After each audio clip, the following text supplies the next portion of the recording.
Assalamualaikum warahmatullahi wabarakatuh. Nama saya Cik Hani Suraya binti Cik Hussein dari unit BM1. Pada tugasan kali ini, saya perlu membentangkan tentang sistem keselarasan huruf vokal dalam bahasa Melayu dalam bentuk digital. Apa itu keselarasan vokal? Keselarasan huruf vokal merujuk kepada kesesuaian dua huruf vokal yang membentuk dua suku kata pada kata dasar, iaitu pasangan antara huruf vokal di suku kata praakhir dengan huruf vokal pada suku kata akhir tertutup.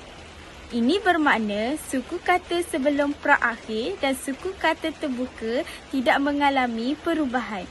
Oleh itu, terdapat 18 pola keselarasan vokal mengikut sistem ejaan baru bahasa Melayu. Prinsip-prinsip pola keselarasan vokal terbahagi kepada 3. Yang pertama, keselarasan di antara dua pola huruf vokal pada kata dasar.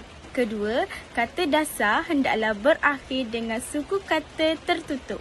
Ketiga, bagi kata yang mengandungi suku kata yang lebih daripada 2, aturan tentang sistem keselarasan vokal ini dikenakan pada suku kata yang terakhir sahaja, iaitu suku kata akhir tertutup. Terdapat 18 pola keselarasan vokal dalam sistem ejaan Rumi sekarang. Pola keselarasan suku kata praakhir dan pola keselarasan suku kata akhir tertutup serta contoh penggunaannya. Mari saya terangkan dengan lebih teliti. Yang pertama, A dan A iaitu halaman. Kedua, A dan I iaitu balik. Ketiga, A dan U iaitu patung. Keempat, I-pepek dan A iaitu gelak. Kelima, I-pepek dan I iaitu betik. Keenam, I-pepek dan U telur. Ketujuh, I-telling dan A elak. Kelapan, I-telling dan I-telling leceh. Kesembilan, I-telling dan O contoh esok. Kesepuluh, I dan A contoh lipas. 11, I dan I, intik. 12, I dan U, tidur. 13, O dan A, otak. 14, O dan I-telling, goreng. 15, O dan O, contoh tolong. 16, U dan A, belukar. 17, U dan I, contoh sulit. 18, U dan U, contoh suluh, puluh. Daripada 18 pola tersebut, terdapat 8 pola yang merupakan pola berubah daripada ejaan lama. Dasar mengenai perubahan ini menetapkan supaya digunakan huruf I atau U pada suku kata akhir tertutup sekiranya menggunakan huruf vokal A, I-pepek dan I-pepek, I dan U di suku kata praakhir. Pola ejaan lama iaitu yang pertama, A dan I-telling. Contoh alih. Kedua, A dan O, batuk.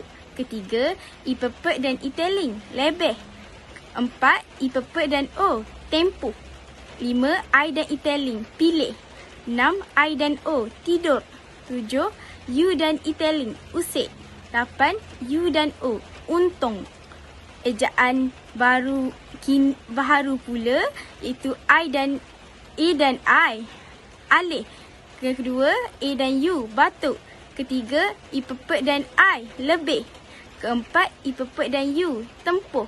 5, I dan I, pilih. 6, I dan U, tidur. 7, U dan I, usik. 8, U dan U, untung. Bagi pola yang tidak berubah daripada sistem ejaan lama, dasar keselarasan vokal menetapkan agar vokal I-telling atau O digunakan dalam suku kata sebelumnya. Pola ejaan yang pertama ialah I-telling dan I-telling. Contoh leceh, selekeh, keledek. Kedua, Italing dan O. Contoh, seleku. Ketiga, O dan Italing. Contoh, celoreng. Keempat, O dan O. Contoh, kelompok. Berikut merupakan sumber rujukan yang saya gunakan. Sekian, terima kasih.